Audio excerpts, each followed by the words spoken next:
23 मार्च हा दिवस पूर्ण भारतात शहीद दिन म्हणून साजरा केला जातो.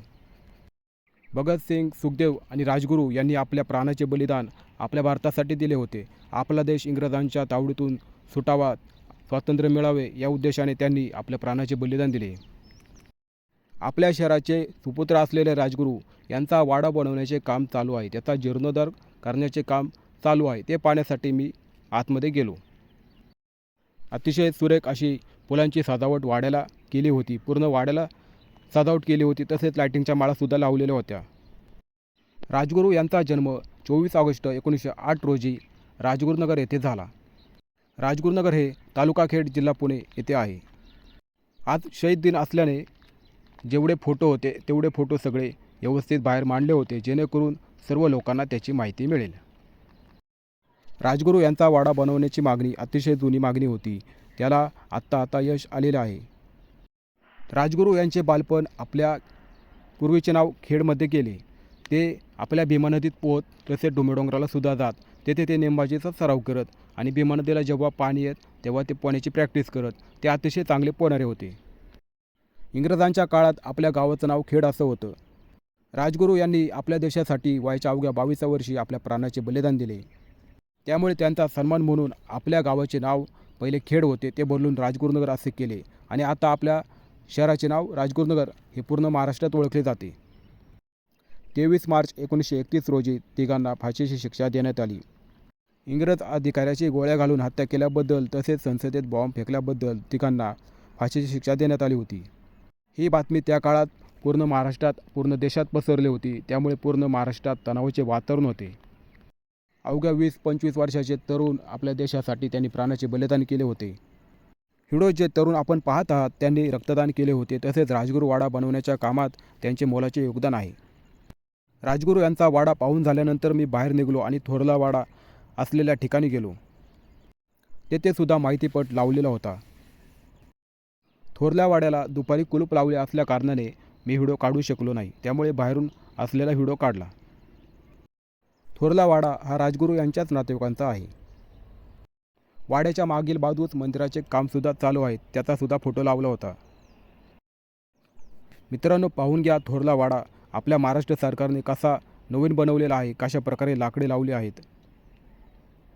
मागील बाजूस जे मंदिराचे काम चालू आहे ते पाहण्यासाठी मी चाललो होतो. त्या ठिकाणी जाण्यासाठी मी राजगुरूवाडा येथील रस्त्याने खाली निघालो. जाताना मला एक मंदिरसुद्धा लागलं. मंदिराचे काम आणि राजगुरूवाडा यांच्यासाठी भरभक्कम निधी महाराष्ट्र सरकारने दिलेला आहे. ज्यावेळी ह्या मंदिराचे काम पूर्ण होणार आहे त्यावेळेस पूर्ण राजगुरू शहर येथे उपस्थित राहणार आहे. कारण हे मंदिर अतिशय भव्य दिव्य आहे. मंदिराच्या कामासाठी लागणारे जे दगड अथवा लाकूड आहे त्यांचा दर्जा अतिशय उत्तम आहे. काम अतिशय महत्त्वाचे असल्याने कामात कुठलाही हलगर्जीपणा दिसून आलेला नाही. तसेच काम निकृष्ट दर्जाचे झाले नाही. काम अतिशय चांगल्या दर्जाचे होत आहे. ह्याच लोकांनी ह्या मंदिराचे काम केलेलं आहे. राम मंदिर हे अतिशय पुरातन काळातील मंदिर आहे. याआधी मंदिर अतिशय जुनं होतं, परंतु आपल्या राजगुरुनगरमधील लोकांनी मागणी केली आणि मंदिरासाठी भरभक्कम निधी सरकारने मंजूर केला.